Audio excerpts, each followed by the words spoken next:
maison, si on peut le faire, en 35 minutes, ça ne sera pas trop long. Alléluia. Comme ça, nous allons aller à la maison pour s'apprêter pour demain. Alléluia. Prophète, c'est pas facile, hein? Alléluia. Amen. Alléluia. Donc, nous allons aller à Exode 20, verset 20. Exode 20, verset 20. Aujourd'hui, franchement, je veux prêcher en anglais, mais je ne peux pas prêcher en anglais. Le français est meilleur. Le français est meilleur. Alléluia. Je pense qu'on me comprend plus en français qu'en anglais. Alléluia. J'ai appris ça avec le prophète hier. Alléluia. Amen, amen, amen. Amen. C'est vrai. Je suis parti dans une église à Washington DC. J'ai prêché en anglais. Le prophète m'a dit que la prochaine fois, prêche en français. Parce que les gens ne comprennent pas ton anglais. C'est vrai, les gens ne comprennent pas ton anglais. C'est-à-dire que nous avons chacun a son propre accent. Oui. Et souvent, les gens sont habitués au vrai anglais. Quand tu parles l'anglais mélangé, là, souvent, les gens ne comprennent pas. C'est la vérité, je dis. Alléluia. Parce que quand tu écoutes la radio, CNN, tout ça, là, c'est l'anglais qui est net. Nous, on vient rentrer dans... Alléluia. Mais mon français, là, je pense que vous tous vous comprenez. Et puis, j'ai changé l'accent de mon français même. Vous voyez? Je ne parle plus comme je parle maintenant, alléluia, comme je viens de la France. Alléluia. Parce que quand tu parles comme ça, ils comprennent mieux, tu vois. Alléluia. C'est vrai, la vérité, c'est clair. C'est-à-dire que quand tu parles le bon français, les gens écoutent parce qu'ils savent que ça, c'est du français. Alléluia. Nous allons rapidement, Exode 20, verset 20. Alléluia. Exode 20, verset 20. Nous lisons. Vous avez ça? Ah, il a mis en anglais, il n'y a pas de problème. And Moses said unto the people, do not fear, for God has come to test you, and that his fear may be before you, that you may not sin. Alléluia. Donc, je vais lire ça en français. En français, ça se dit, Moïse dit au peuple, ne vous effrayez pas, car c'est pour vous mettre à l'épreuve que Dieu est venu, et c'est pour que vous ayez sa crainte devant les yeux, afin que vous ne péchiez point. Alléluia. Donc nous allons aller rapidement, Ésaïe, ça c'est le thème de notre sujet de prière, Ésaïe 56, verset 7. Ésaïe 6, verset 7. Ésaïe 56, verset 7, merci. Ésaïe 56, verset 7. Qui nous dit ici, voilà. Je les ramènerai sur ma montagne sainte et je les réjouirai dans ma maison de prière. Leurs holocaustes et leurs sacrifices seront agréés sur mon autel, car ma maison sera appelée la maison de prière pour tous les peuples. Alléluia. En anglais maintenant, parce que les gens nous écoutent en anglais. Even then I will bring to my holy mountain and make them joyful in my house of prayer. The burnt offering and the sacrifice will be accepted on my altar, for my house shall be called a house of prayer for all nations. Alléluia. Nous allons maintenant, on lit Marc 11, verset 7, et puis nous allons nous asseoir. Marc 11, verset 7, qui dit, then they brought, j'ai dit quoi? C'est Marc 11? C'est sûr?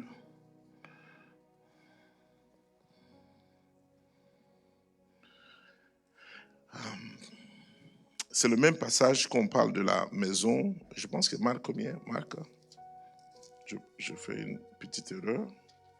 Marc 11. Je dis Marc 11. Hein?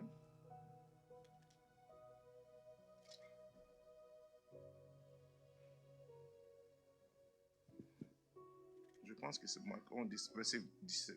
17, je pense. 17.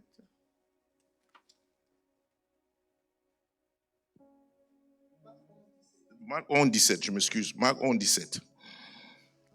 Marc 11, 17. Et il enseignait et il disait, n'est-il pas écrit, ma maison sera appelée une maison de prière pour toutes les nations, mais vous avez en fait une caverne de voleurs. Donc, lisons en anglais maintenant. Then he taught and said unto them, is it not written, my house shall be called a house of prayer for all nations, but you have made it a den of thieves. Alléluia. Asseyez-vous dans la présence de Dieu. Donc, le thème de mon message aujourd'hui, ce que le Seigneur a mis à cœur de vous parler par rapport à la crainte de l'Éternel. Vous savez, la crainte de l'Éternel, en réalité, quand on parle de crainte, en réalité, nous avons un certain our concept. Ça veut dire que la façon dont nous voyons la crainte, en réalité, je parle par rapport à mon enfance à moi. Vous voyez, moi, j'ai été éduqué en Afrique. En Afrique, l'éducation en Afrique, c'est totalement différent. Donc, les parents nous éduquent d'une façon bien. Mais si nous comparons ça avec ce qui est ici, nous disons qu'on nous abuse. Alléluia. C'est vrai, on dit qu'on nous abuse, tu vois.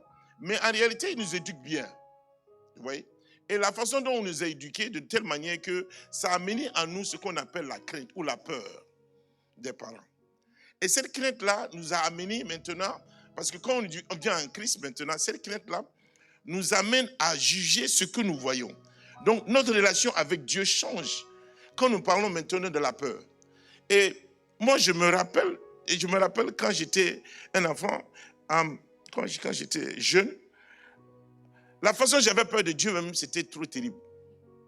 Je voulais dire la vérité. J'étais catholique, mais j'avais peur. Quand j'ai fait une bêtise, je sais il faut que j'aille demander pardon. Parce que je sais que la punition qui vient là, ça va être grave. C'est le concept que nous avons de la peur. Vous voyez ce que je veux dire? Et quand une chose que nous avons... Vous vous rappelez qu'on parle des chats noirs. Quand tu traverses un peu, le chat noir passe devant toi, il y a quelque chose de... Ça y est, je sais. Alléluia. Je sais que je ne suis pas le seul ici. C'est-à-dire que la crainte est venue dans nos cœurs. Nous rencontrons maintenant une relation avec Dieu. Nous mettons une relation avec Dieu. Et cette crainte-là est là. Donc, on ne comprend pas quelle est cette crainte-là en réalité. Et qu'est-ce que ça fait? Ça fait que quand nous parlons de crainte, on dit non, Dieu, on ne doit pas avoir peur de Dieu. Parce que Dieu est un Dieu d'amour. Si tu as peur de Dieu, en réalité, tu ne connais pas Dieu. Donc, ça fait que nous prêchons sur un message d'amour. En ne disant pas que tu ne dois pas avoir peur de Dieu, tu ne dois pas avoir la crainte de Dieu. Et ça fait que ton amour avec Dieu grandit parce qu'il n'y a plus de crainte. Parce que la Bible dit que l'amour parfait n'a pas de crainte. Il n'y a pas de crainte dans l'amour parfait. Vous voyez ce que je dis? Donc, c'est pour vous dire, en réalité, cette notion de crainte, en réalité, a été effacée dans notre conscience. Pourquoi? Parce que nous voulons aller à une autre dimension avec Dieu. Mais maintenant quand nous lisons ce verset, les deux versets que nous avons lus, nous voyons aussi qu'Ésaïe 56, verset 7, Dieu parle, il dit qu'il va les amener sous sa montagne et que sa maison sera appelée maison de prière pour toutes les nations. En Marc 11, verset 17, Jésus réintègre encore ce verset et il dit maintenant que ma maison, vous n'avez pas écrit que ma maison appelée maison de prière pour toutes les nations. Mais vous avez transformé ça en veine de voleur. Mais pourquoi cette transformation? Parce qu'en réalité, cette transformation est en place parce qu'en réalité, la crainte de l'Éternel a disparu au milieu d'eux. Quand la crainte de l'Éternel disparaît au milieu de toi, tout le monde fait ce qu'il veut. Tout le monde fait par rapport à ce qu'il croit. Tout le monde prend la Bible, il lit la Bible, il dit ce qu'il interprète. Et il dit que c'est ça ma notion, c'est ce que moi j'ai dit là, c'est ça qui est vrai. Et si c'est pas ça là, non. Donc en réalité, il n'y a pas la crainte de l'Éternel. Donc ça fait que chacun peut venir et dire, bon, moi je veux vendre ça, et Dieu a dit que de faire le commerce. Voilà, je vais vendre. Donc je vais amener ma chose à l'église et je vais vendre.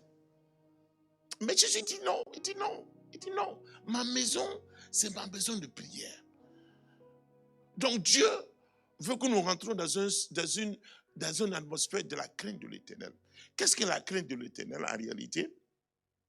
La crainte de l'Éternel en réalité, ce que nous disons ici, c'est accorder à Dieu toute ton attention. la crainte de l'Éternel, c'est accorder à Dieu toute ton attention. Et quand j'ai regardé cette définition, je dis waouh, la crainte de l'Éternel. La crainte de l'Éternel aussi peut être définie par la prise de conscience de la présence de Dieu manifestée en toi. La crainte de l'Éternel. C'est très important aux chrétiens de comprendre cette définition parce qu'en réalité, si tu marches avec Dieu et que tu ne sens pas la présence de Dieu en toi, en réalité, demande-toi si réellement tu as la crainte de l'Éternel. Cette notion a été effacée dans notre conscience. La crainte de l'Éternel.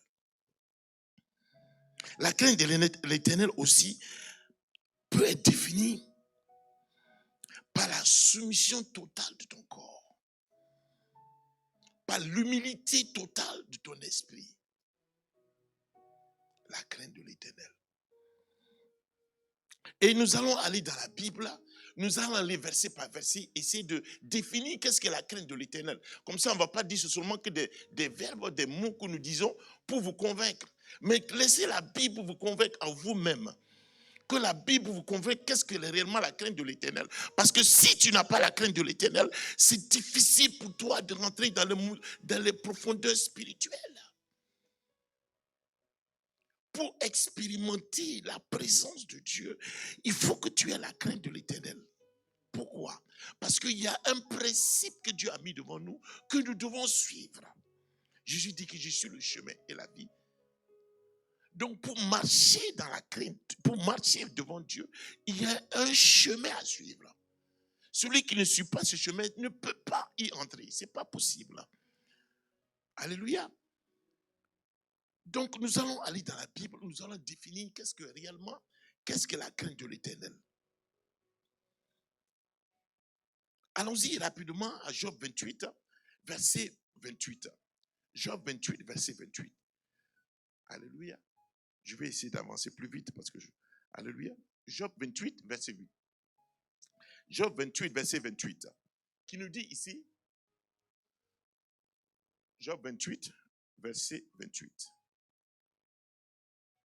Alléluia. Vous avez ça? C'est sur l'écran?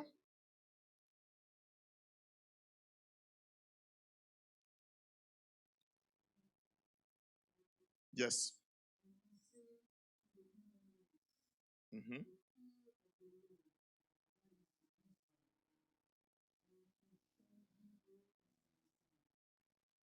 Alléluia. Donc, il dit ici, 28. Puis il dit à l'homme, voici, la crainte du Seigneur, c'est la sagesse. C'est-à-dire que ce que Dieu veut nous dire ici, que pour acquérir la sagesse, il faut que tu aies la crainte de l'Éternel. Nous allons, parce que je ne vais pas tarder là-dessus, nous allons maintenant au Psaume 19, verset 9. Donc, dans vos Bibles, je pense que Psaume 19, verset 9, dans vos Bibles, ça peut être 10. D'accord? Parce qu'il y a un décalage au niveau en français, mais en anglais, c'est 9. Alors, Psaume 9, 19, verset 9. Qui dit, si quelqu'un peut m'aider dans la lecture.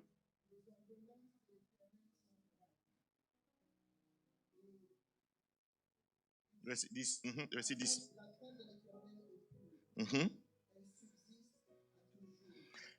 Amen. On dit la crainte de l'Éternel est pure. L'un des caractères, l'une des choses qu'il faut comprendre, c'est que en réalité, la crainte de l'Éternel, c'est à la pureté. Il n'y a rien de mal dans ça. Dieu nous dit que réellement la crainte de l'Éternel, c'est pur. Aucun chagrin, aucune chose qui va nous suyer à nous, c'est une pureté. La crainte de l'Éternel est pure. Nous allons, Psaume 33, verset 18. Et c'est quelque chose qu'il faut que nous comprenions. 33, verset 18 qui dit, ou 18, 33, 18, qui dit ici, voici l'œil de l'Éternel est sur ceux qui le craignent. sur ceux qui espèrent à sa bonté. Quand nous parlons de l'œil de l'Éternel, en réalité, nous parlons de l'Esprit de Dieu. Donc Dieu nous dit ici dans ce verset que pour que l'Esprit de Dieu soit sur toi, il faut que tu aies la crainte de l'Éternel. Si tu n'as pas la crainte de l'Éternel, c'est impossible pour toi de recevoir l'œil. Quand on parle de l'œil, on parle de l'Esprit de Dieu. Quand vous allez dans le livre de l'Apocalypse, on parle des 7 œils. Et les 7 œils représentent les esprits de Dieu. Quand on dit l'œil de l'Éternel, on parle du Saint-Esprit. Alléluia. On dit l'œil de l'Éternel. On dit quoi? On dit quoi? Voici l'œil de l'Éternel est sur ceux qui le craignent. Si tu veux avoir l'Esprit Saint, si tu veux réellement expérimenter l'Esprit de Dieu, il faut que tu aies la crainte de l'Éternel. Nous allons maintenant, Psaume 34, verset 11, qui dit ici, « Venez, mes fils, écoutez, je vous enseignerai la crainte de l'Éternel. » Voici Psaume 34, verset 12. Voici un principe que je vais parler aux parents et je vais parler aux pères. Dieu nous parle ici, il nous dit, il faut enseigner la crainte de l'Éternel à tes enfants. Parce que nous rentrons dans une génération qui n'aura plus peur des parents. Mais si nous ne les enseignons pas la crainte de l'Éternel, nous sommes foutus. Nous sommes foutus. David nous dit ici qu'il faut enseigner la crainte de l'Éternel. Il faut qu'on commence à enseigner au peuple de Dieu qu'est-ce que la crainte de l'Éternel. Beaucoup de gens souffrent. Beaucoup de gens sont engloutis par des choses de ce monde. Pourquoi? Parce qu'en réalité, ils n'ont pas compris réellement qu'est-ce que la crainte de l'Éternel. Les gens n'ont pas peur. Pourquoi? Ils n'ont pas peur. Pourquoi? Parce qu'ils n'ont pas peur. Parce qu'ils n'ont pas peur parce qu'ils se disent que moi, je l'ai fait une fois, je l'ai fait 2 fois, je l'ai fait 3 fois, rien n'est venu. Alléluia. Je continue. Alléluia. Psaume 103, verset 17. Ah, c'est ça que je veux. Oh, attends, je me tiens. Psaume 103, verset 17. Alléluia. Psaume 103, verset 17 qui dit, si vous avez ça, vous pouvez lire, comme ça on va aller rapidement. La bonté de l'Éternel dure à jamais pour ceux qui le craignent. Reprends comme à ma fille. Lis ça fort. Mais la bonté de l'Éternel dure à jamais pour ceux qui le craignent. Alléluia. Je ne savais pas que tu parlais français. Waouh. Elle parle français. Il ne fallait pas dire ça. Il ne fallait pas parler français. Maintenant, là, tu vas traduire pour moi. Alléluia.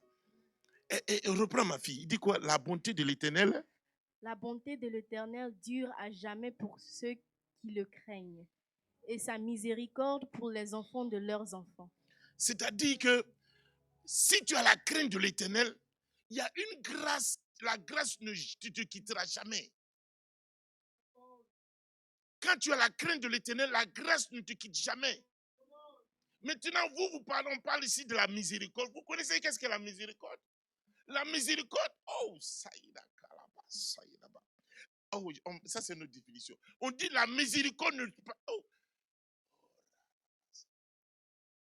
Il dit que la miséricorde, parce que tu as la crainte de l'Éternel, la miséricorde de Dieu sera sous tes enfants.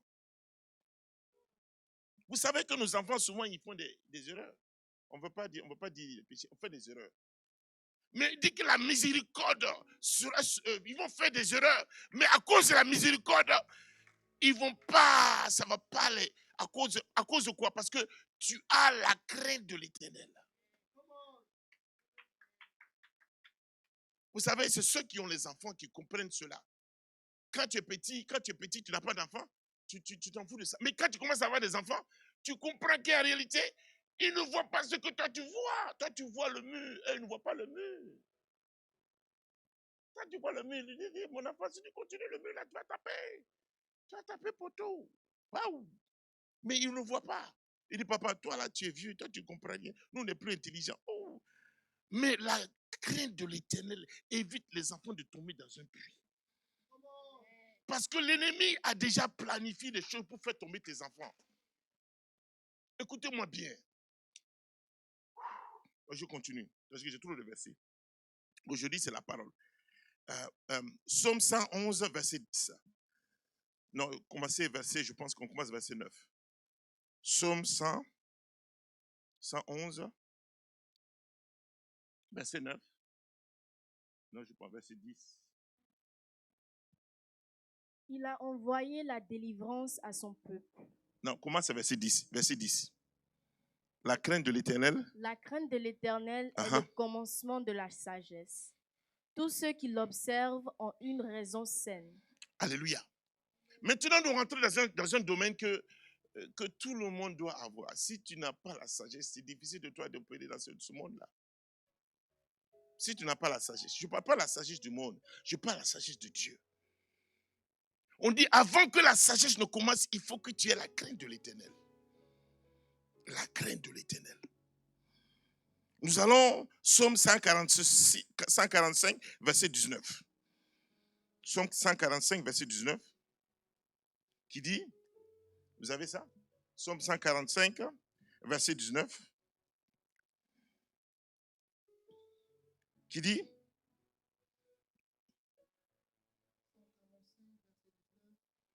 il accomplit les désirs de ceux qui le craignent. Il entend leurs cris et il les sauve. C'est-à-dire que, il dit, il y a un verset qui dit, en anglais, delight yourself to the Lord, he shall give you the desire of your heart. Isn't it? Maintenant, voici un verset qui nous dit ici que, qu'il te donne tes désirs si tu as la crainte de l'Éternel. Tu n'as même pas demandé. C'est dit que c'est un désir. Ah, tu sais, tu peux avoir un désir et ne pas demander. Mais il te donne le désir parce que tu as la crainte de l'Éternel. On n'a pas le temps, on continue toujours. Proverbe 1, verset 7. Proverbe 1, verset 7. Qui nous dit ici, verset 7. La crainte de l'Éternel est le commencement de la science.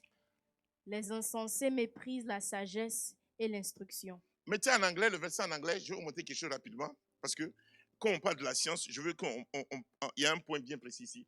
En anglais, on dit, the fear of the Lord is the beginning of knowledge. Donc, la science que nous parlons aussi, on parle de knowledge. Quand on parle de knowledge, on parle de la connaissance. Donc, ça veut dire que le commencement de la science, le commencement de la connaissance, c'est d'abord la crainte de l'Éternel. Écoutez-moi bien, la science, la connaissance, c'est une clé qui ouvre les portes que j'ai enseigné ça ici. Mais avant que ça commence, il faut que tu aies la crainte de l'Éternel. On n'évolue pas dans la science, on n'évolue pas dans la connaissance, dans la révélation de Christ. Parce que quoi? Parce que nous n'avons pas appris à craindre Dieu. La crainte de l'Éternel. Alléluia. Nous allons ici, je vais sauter ça, je vais partir en Proverbe 8, verset 13. Et je vais couper court. Et non, Proverbe 8, verset 13. Proverbe 8, verset 13. Qui dit quoi? La crainte de l'Éternel, c'est la haine du mal. L'arrogance et l'orgueil, la voix du mal et la bouche perverse, voilà ce que je hais. Alléluia. Voici ce que Dieu dit. La crainte de l'Éternel, c'est la haine du mal. Alors, si tu es chrétien et que tu aimes toujours faire le mal, demande-toi si tu es vraiment chrétien. Il y a une chose que moi j'ai compris quand je suis devenu chrétien, c'est que j'ai appris à haïr le mal. Tout ce qui est mal, je ne peux pas aimer. Tu ne peux pas aimer quelque chose qui fait mal. Quand je dis quelque chose qui fait mal, c'est dire que les mauvaises choses, tu ne peux pas aimer. Tu n'aimes pas l'injustice. Tu n'aimes pas ces choses qui font mal à l'humain. Tu ne peux pas. Quand tu vois quelqu'un souffrir, toi-même, tu as mal. Tu as mal. Pourquoi? Parce que tu as la haine du mal. C'est-à-dire que tu ne veux pas voir ton frère souffrir. Écoutez-moi bien. Parce qu'il y a beaucoup de gens qui n'ont pas vécu ça. Mais moi, je peux vous dire que moi, vous savez, moi, la révélation que Dieu m'a montrée, c'est que, pas la révélation, mais ce que, moi, j'ai visité l'enfer sans ne pas voir l'enfer. Parce que le prophète dit, alléluia. Vous savez, quand tu vois l'enfer, même ton pire ennemi, tu ne veux pas qu'il aille. Même la personne que tu détestes le plus, tu ne veux pas qu'il aille là-bas. Parce que quand tu vois les gens souffrir là-bas, toi-même tu as pitié des gens. Tu dis qu'il y a une certaine émotion que tu as pour les gens que tu ne peux pas comprendre. Tu dis non, même s'il a péché là, on ne peut pas le punir comme ça. Non, non, non, non, non. On dit la crainte de l'Éternel, c'est la haine du mal. L'arrogance, l'orgueil, les voies du mal, les bouches pervers. Je dis pas. Comment tu peux être chrétien et puis tu acceptes que quelqu'un vient parler mal de quelqu'un d'autre devant toi et puis tu acceptes d'écouter ça? Non. Il faut arrêter ça. Tu ne peux pas laisser la bouche pervers venir te... Tu es à la crainte de l'Éternel. Tu vas être... Comme nous, on est passé, on ne peut pas choquer les gens. Et je vais apprendre maintenant à devenir prophète parce que c'est le prophète qui choque les gens. Il faut faire attention au prophète. Le prophète, là, il choque les gens. Maintenant, le prophète, là, je pense qu'il a pris l'onction pastorale. Donc il ne choque pas les gens.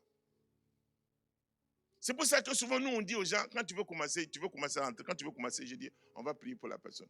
On va prier pour la personne.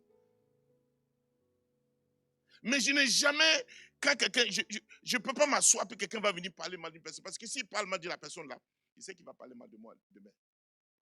C'est la même chose. Donc tu ne peux pas accepter. Moi, je ne vais jamais accepter que quelqu'un va venir parler mal de mon pasteur devant moi. Jamais. Jamais je vais accepter. Ou bien venir parler, tu parles mal de mon papa, de maman, on se frappe. C'est ce que je faisais dans le monde. Amen. À plus forte raison. Non, je dis ça dans le monde. Mais regarde comme ça, c'est pas maintenant, je ne frappe pas. Je ne frappe pas. Maintenant, là, je suis pasteur. Je suis homme de Dieu, on ne frappe pas. Je veux dire simplement que quand il y a des choses qui se passent, tu dis non. Tu dis non, on n'en parle pas. Il ne faut pas qu'on en parle. On ne peut pas venir insulter quelqu'un devant toi. On peut parler des gens, on peut parler des choses, par exemple, on veut amener des choses. Mais venir dire parle le mal d'une personne devant toi, puis tu acceptes. Regarde encore ta christianité. Alléluia. Que le Seigneur vous bénisse. Même si vous n'avez pas dit Amen, je continue. Proverbe, on continue. Alléluia. Proverbe 10, verset 27. Proverbe 10, verset 27. Je vais aller rapidement dans ça. On dit ici que la crainte de l'Éternel augmente tes jours. Donc, si tu veux vivre longtemps là, il faut avoir la crainte de l'Éternel. Si Dieu a dit que tu vas vivre 75 ans, 75 là, tu as la crainte de l'Éternel, il a juste 100, il va faire 120. Il l'augmente. On dit qu'il l'augmente. C'est pas dit que, c'est dit que quand 75 est venu, tu vas mourir là. À cause de la crainte de l'Éternel, il augmente tes jours. Alléluia. On continue parce que maintenant nous allons au Proverbe 14, verset 27. Et que c'est quelque chose qui est très important. C'est là qu'on dit que la crainte de l'Éternel, c'est une fontaine de vie. Quand tu crains l'Éternel, ça dit que la vie apparaît en toi. C'est ce que Jésus a dit en Jean 6. Il dit, je suis la source de vie. Je suis l'eau de vie. La crainte de l'Éternel. Maintenant, nous allons aller ici rapidement à livre des Actes 9, verset 31. Et j'ai encore 2 versets et je vais m'arrêter là. Pourquoi nous parlons de la crainte de l'Éternel? En réalité, c'est pour améliorer, c'est-à-dire que c'est pour prendre conscience de ta vie de prière. Parce que ce que nous voulons établir maintenant, que quand tu rentres pour prier là, que la manifestation, c'est-à-dire que tu commences à sentir la présence de Dieu et tu sais que la manifestation va venir. Alléluia. Donc voici Acte 9, 9 verset 31. Acte 9, verset 31.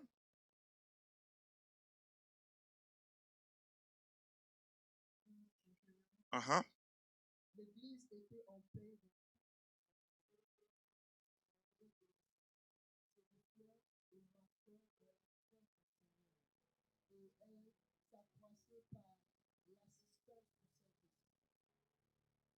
Alléluia. Nous voyons dans ce passage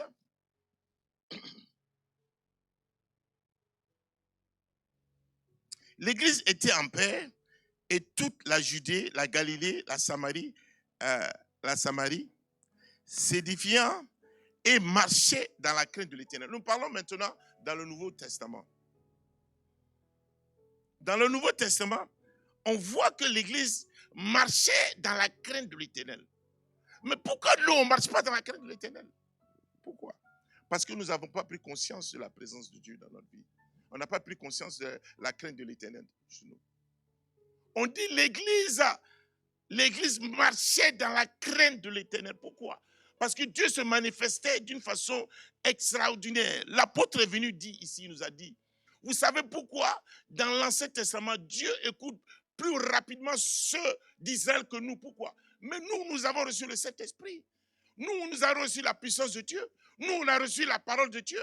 Nous, on manifeste tout. Mais pourquoi Dieu répond à ceux-là plus vite que nous? Pourquoi?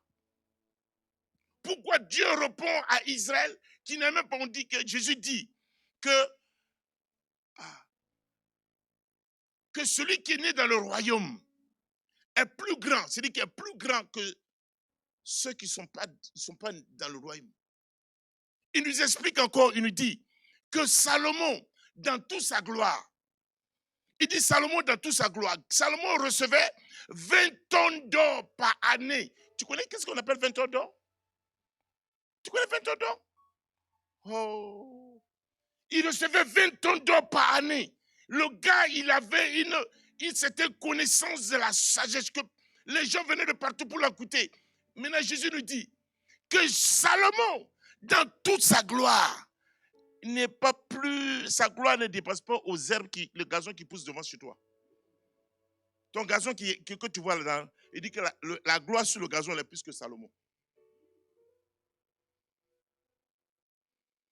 C'est pour nous dire quoi? Pour nous amener à comprendre qu'en réalité, que nous devons avoir cette crainte-là en nous. Jésus dit dans sa parole que ne criez pas celui qui est capable de tuer ce corps, faire mourir ce corps, mais criez plutôt celui qui peut faire mourir l'âme et le corps. Et je vais m'arrêter dans ce verset, je veux qu'on mette ça en anglais d'abord. Ecclésiaste 12, verset 13. Et puis je m'arrête là. Et je m'arrête là parce que nous allons prier pour les nations. Un message court. Alléluia. Ecclésiaste 12, verset 13. En anglais d'abord. Il dit ici, let us hear the conclusion of the whole matter.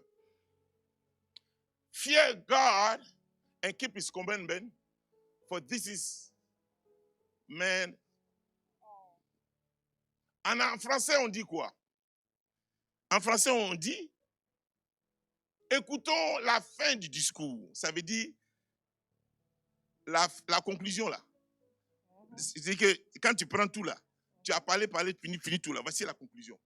Il dit que tu prends tout et tu amènes, voici, c'est fini comme ça. On dit c'est là, maintenant là. Moi, j'ai parlé de la sagesse. Je suis rentré ici, j'ai fait ça. J'ai fait tout. Mais maintenant, la conclusion de toute chose, voici ça. On dit la conclusion de toute chose. Crains l'Éternel et marche dans ses commandements.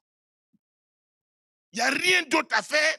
On dit d'abord de craindre. Il dit que lui, il a dit vanité après vanité. Il dit la conclusion de toute chose là, la crainte de l'Éternel. Mon frère et ma soeur, je vais t'exhorter à chercher Dieu de tout ton cœur et à demander à Dieu de te donner cet esprit de la crainte de l'Éternel. Parce que quand nous allons à Ésaïe 11, verset 2, on parle de Jésus-Christ qui a reçu l'esprit du Seigneur et il a reçu aussi ce qu'on appelle la crainte du Seigneur, la crainte de l'Éternel. C'est l'esprit que Dieu donne. C'est-à-dire que c'est l'esprit que Dieu donne à toute personne qui le cherche de tout son cœur. Et nous devons développer ça en nous par notre conscience. Il faut que nous réveillions notre conscience, dire qu'en réalité, je dois avoir la crainte de l'Éternel. Je te demande de te lever, nous allons prier. Alléluia. J'ai dit qu'on allait partir tout à la maison aujourd'hui, ou bien? Alléluia. Nous allons prier tout de suite, nous allons prier. Nous allons faire une prière courte, nous allons demander, dis Seigneur,